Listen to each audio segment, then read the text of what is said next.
Singapore's factory activity improved slightly in July, although it was still in contraction for the third straight month. July's reading came in at 49.8, up from June's 49.6. And Brandon Tanoto tells us more.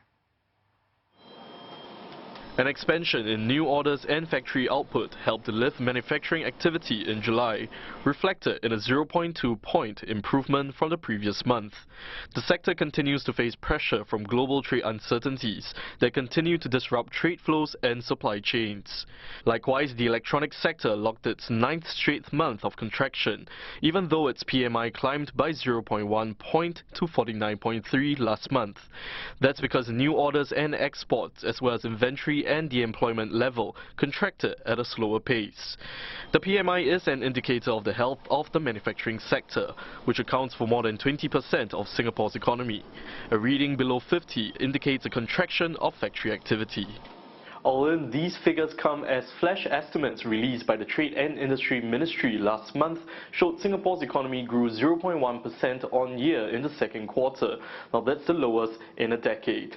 Now the ministry had also previously narrowed downwards its full year growth forecast to 1.5 to 2.5% from the earlier 1.5 to 3.5%. Looking ahead, one economist expects any growth in the manufacturing sector to stay muted as US-China trade tensions continue to escalate. US President Donald Trump intends to impose a 10% tariff on further $300 billion of Chinese imports.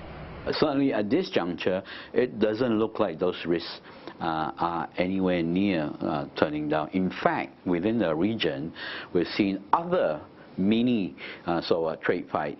Today we also had Japan and Korea, I think, escalating their feud further over trade. So all these things add to the current global concern about the pace of manufacturing, and that could continue to weigh down sentiment. Mr. Song also expects Singapore's central bank to ease its monetary policy in October, given the weaker economic data released over the past few months.